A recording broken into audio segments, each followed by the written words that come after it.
Hi, this is Jack Stanley, and I wanted to talk a little bit about some of the old timers I've spoken to, some of the people who touch history in such an interesting way. What I mean by that is that I have known people in my life as we are practically entering in just a few months 2020. I knew people that were born in the 1870s and 1880s and 1890s, and I learned an awful lot from them. And here we are in the year 2019, almost 2020, and I wanted to share some of the stories of a few of these people. It was my honor, my pleasure, and my fortune to meet and talk to people such as Joe Smith. Now, who was Joe Smith? Now, you may not recall him. He was the baritone of the Avon Comedy Four. He was also one of the two partners in the comedy routine, Smith and Dale. Also loosely based on the Neil Simon Show, play called The Sunshine Boys, which is loosely based on Smith and Dale. And it was fascinating when I did get to meet Joe Smith, because the movie The Sunshine Boys was done in the 70s. And Walter Matthau and George Burns came to see Joe Smith. In fact, when I talked to Joe Smith, he said, that kid, George Burns, came to see me. And he was a fascinating and funny guy.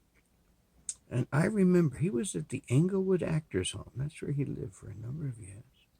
There were a lot of other people there. There was lots of Ziegfeld Follies girls, and George M. Cohan's daughter was there. And I remember talking to her and talked to a lot of folks.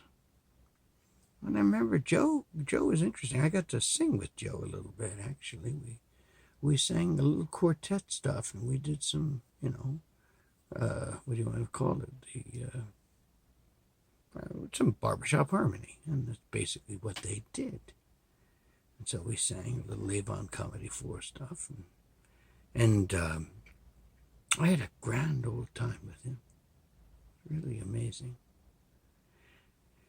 And then another individual is very important. I cut myself, so I'm bleeding a little bit here. My cheek was shaving. But the one other interesting person I could mention is Theodore Edison, who I talked to a lot, mainly on the phone. He was introduced to me, and I spent a lot of time talking with him. Fascinating individual. He was born in 1898, and he was born in July of 1898, shortly after the Battle of Kettle Hill, which the Rough Riders were in, which were the rough walkers because they didn't have their horses, but that's another story altogether. But the thing is that one of the members of the Rough Riders was Thomas Edison's brother-in-law, Theodore Miller, and he was killed. And the telegram arrived saying that Theodore Miller, who was a violinist, had met his demise. And Theodore was born a couple of days later. Of course, he was named Theodore Miller Edison in honor of his uncle, who he never knew. But I remember having great conversations with Theodore Edison and learning a lot about his father and learning about a lot of recording and stuff like that. Just asking questions. Of course, the questions I asked were simple. The things that I would love to ask now are of a whole different dimension, but there's no one to ask anymore, which is unfortunate. Another guy I talked to, he was born in 1895. His name was Christopher Pichirre. Interesting fella. And Chris Pichirre, I used to see him all the time when I was a young kid and growing up to a young man. He used to come up and say, "Hey, Jacker." He used to call me Jacker. And he was a World War I vet, but he was a unique World War I vet. And he showed me his helmet one day. And on the sides of his helmet were lightning bolts. He said, "I was a runner." And I didn't know exactly what a runner was at the time, and he explained it all to me. He said in the old days, you didn't have radio.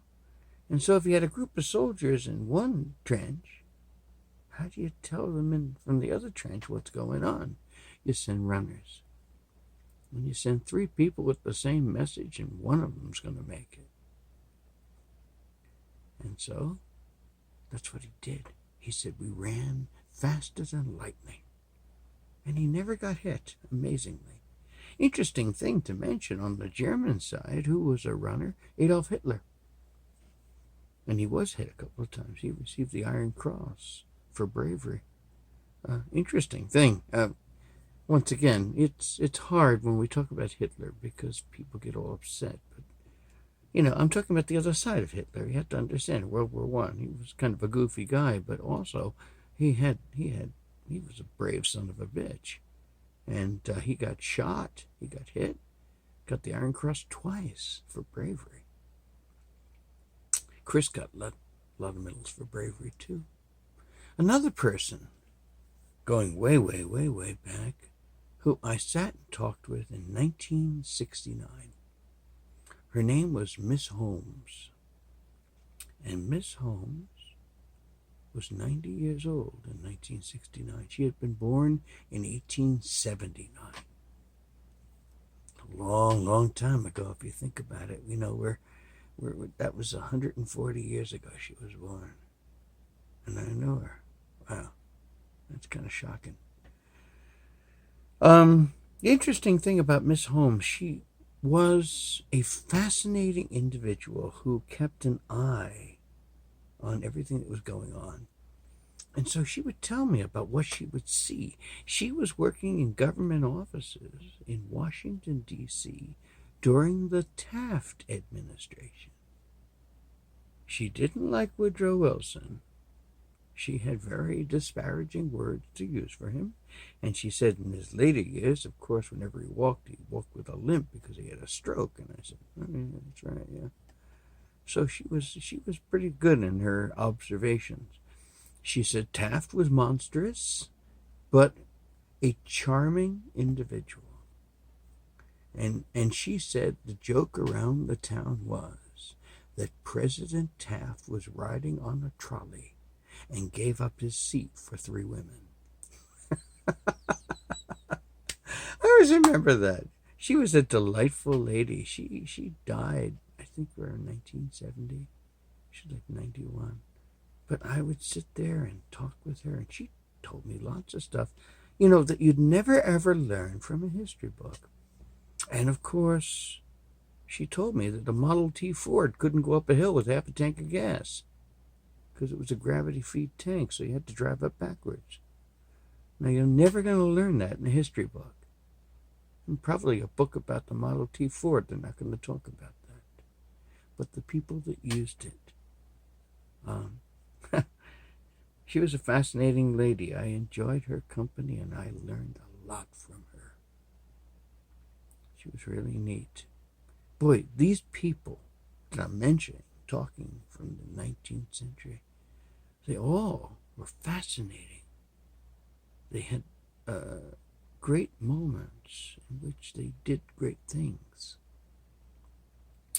I know my grandmother was born in 1893. My grandfather was born in 1884. And I remember my grandmother very much, and she told me jokes and stories. She wasn't a great intellect, but she was fascinating, and she survived the Depression, and she survived losing her husband My grandfather died pretty young. My father is still around. He was born in 1933, and of course, he knew his grandmother, who was born back in the 1850s, and it's pretty neat. I did some recordings with my dad just to capture some of his history, and of course, my mom just passed away this year. But it's interesting to find the influence of the 19th century still in the 21st century. Because it is. Because a lot of the things that many of us learned were learned by people from the 19th century. And a lot of those people learned what they learned from the early 19th century. And if you think about it, my grandfather was born in 1884. 60 years before he was born, John Adams was alive.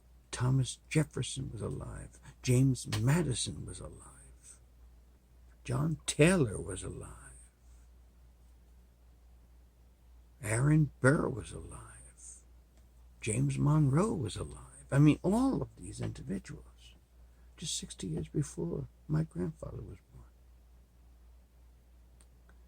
I find that really fascinating, that 60 years from this point here would be, 1959. And if you think about it, 1959 is a long time ago in our eyes, but if you think about the formation of this country, the people that made it were alive 60 years before my grandfather. And in a sense, basically looking at today in 1959. In 1959, John F. Kennedy was alive. 1959, Dwight David Eisenhower, and of course, Speaker Rayburn, and everybody, Everett Dirksen, and lots of fascinating individuals. So think about the 19th century, and think about its influence and people that we have met. You know, a lot of times we don't think about it. A lot of times we don't think about the people who have touched our lives, because every person that touches your life gives a little bit of themselves to you, and you carry them with you for the rest of your life.